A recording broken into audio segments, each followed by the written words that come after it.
kasih. Selanjutnya saya absen dulu ya. Mungkin ada yang tidak masuk ini.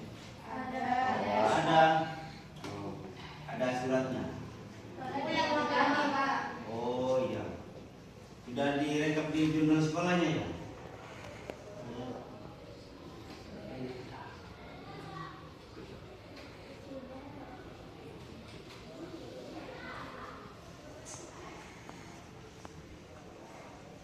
Masih semangat sekolah? Masih. Semangat belajar? Semangat. Wah, hebat ini kalian ya. Masih semangat belajarnya. Di zaman sekarang, zaman gadget ini masih semangat ini ya. Baik, setiap kelompok untuk menyiapkan siapa yang nanti menjadi ketua untuk presentasi dari hasil kelompoknya. Saya kasih waktu 2 atau 3 menit saja biar kalian hasil karyanya yang dibuat PowerPoint dengan aplikasi Canva atau Gamma. Jadi harus sudah siap. Sudah. Jadi waktu 2 menit sudah berlalu. Jadi saya tekankan untuk kelompok 1 maju duluan, terus nanti kelompok 2 untuk presentasi berikutnya. Kelompok 1 monggo siapkan untuk maju ke depan. Assalamualaikum warahmatullahi wabarakatuh. Waalaikumsalam warahmatullahi wabarakatuh. Perkenalkan, kami dari kelompok 1 akan mempresentasikan hasil diskusi dan tugas kami, yaitu tentang Sunan Ampel. Sebelum ke presentasi dimulai, izinkan kami memperkenalkan kelompok kami. Perkenalkan, nama saya Nisila Emiska sebagai moderator, dan di samping saya Izzani Sultan Hasanah sebagai operator, dan Santi Amelia sebagai penyaji 1, Safety Oktaviani Ramadhani sebagai penyaji 2, Cinta Agustin sebagai penyaji 3, Intan Agustin penyaji 4, Melinda Julianti Putri sebagai penyaji 5. Baik, selebihnya saya serahkan kepada penyaji 1 untuk menyampaikan hasil diskusi kami.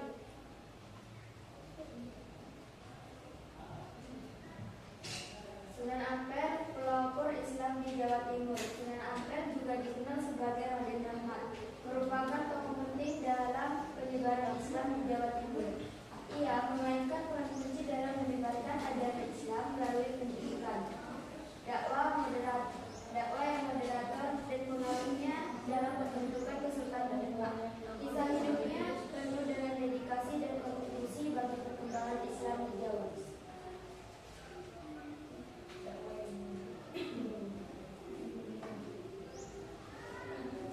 Selanjutnya ada masa awal kehidupan Sunan Ampel.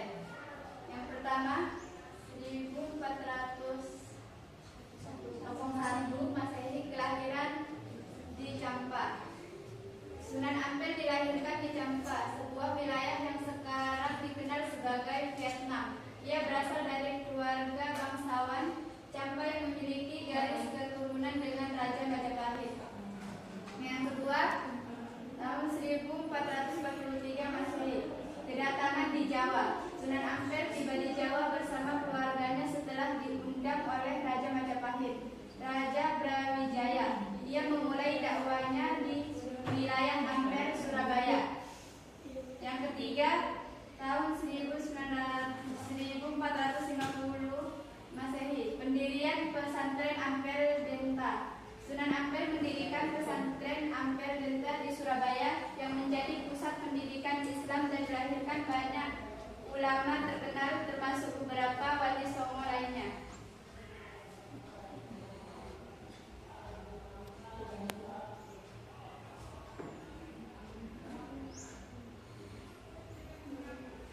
Dakwah Sunan Ampel di Jawa Timur. 1. Strategi moderat dan damai. Sunan Ampel menyebarkan ajaran Islam dengan pendekatan yang moderat dan damai sehingga diterima luas oleh masyarakat lokal.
sangat penting dalam sejarah Islam di Jawa dan warisan Sunan Ampel terus hidup hingga kini.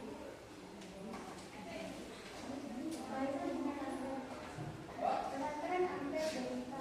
Pesantren Ampel Delita yang didirikan oleh Sunan Ampel terus menjadi. Itulah presentasi kami. Baik, saya buka sesi tanya jawab untuk kelompok 2 jika ingin ada yang bertanya. Perkenalkan, nama saya Sinta Nuraini. Saya di sini mewakili kelompok 2. Saya ingin bertanya, apa ajaran Sunan Ampel yang masih dikenal sampai saat ini? Saya akan menjawab pertanyaan dari kelompok 2. Ajaran yang dikenal dari Sunan Ampel yaitu Moh 5. Ada 5 hal yang tidak diinginkan, antara lain: 1. Moh main, tidak berjudi. 2. Moh ngombe, tidak mabuk. 3. Moh madat, tidak mengisap candu atau obat-obatan. 4. Moh maling, tidak mencuri. 5. Moh mengatur, tidak melakukan zina. Moh 5 lebih populer dengan sebutan Moh 5. Baik, saya akhiri presentasi kali ini. Jika ada tutur kata yang belum berkenan, kami mohon maaf sebesar-besarnya. Assalamualaikum warahmatullahi wabarakatuh. Waalaikumsalam warahmatullahi wabarakatuh. Kami di sini akan mempresentasikan hasil proyek kami mengenai Sunan Gunung Jati. Mari kita menyaksikan bersama-sama. Sunan Gunung Jati memainkan peran strategis dalam penyebaran Islam di Jawa Barat melalui pendekatan dakwah yang dipadukan dengan diplomasi politik. Perannya sebagai pendiri Kesultanan Cirebon dan Banten menjadikannya salah satu tokoh kunci dalam menyebarkan Islam di Indonesia, khususnya di wilayah Jawa Barat. Kami buka sesi tanya jawab bagi kelompok 1 yang ingin bertanya. Assalamualaikum warahmatullahi wabarakatuh. Waalaikumsalam warahmatullahi wabarakatuh. Perkenalkan, nama saya Intan Agustin dari kelompok 1 ingin bertanya, siapa nama asli Sunan Gunung Jati dan mengapa beliau disebut sebagai Sunan Gunung Jati? Saya akan menjawab pertanyaan dari Intan Agustin. Nama asli Sunan Gunung Jati adalah Syekh Syarif Hidayatullah dan dia disebut sebagai Sunan Gunung Jati karena ia dimakamkan di komplek pemakaman Bukit Gunung Jati yang sekarang dikenal dengan nama Astana Gunung Sumbung. Sekian presentasi dari kelompok kami. Selebihnya mohon maaf apabila ada tutur kata yang salah. Terima kasih. Wassalamualaikum warahmatullahi wabarakatuh. Waalaikumsalam warahmatullahi wabarakatuh. Dari pembelajaran hari ini, apa yang kalian petik dari pelajaran hari ini? Misal dari kelompok 1 tentang Sunan Ampel, kelompok 2 tentang Sunan Gunung Jati. Jadi apa yang kalian dapat dari itu? Mungkin dari salah satu dari kalian ini bisa merefleksikan apa yang kalian dapat dari materi ini. Monggo, silakan. Dapat memahami penggunaan kanvas dalam proyek kali ini dan saya juga mengerti lebih dalam. Ya, bagus. Terus ya. Pada kegiatan kali ini saya dapat memahami penggunaan PowerPoint di komputer dan saya juga dapat memahami peran Sunan Gunung Jati. Terima kasih untuk semuanya. Kita hapus dulu.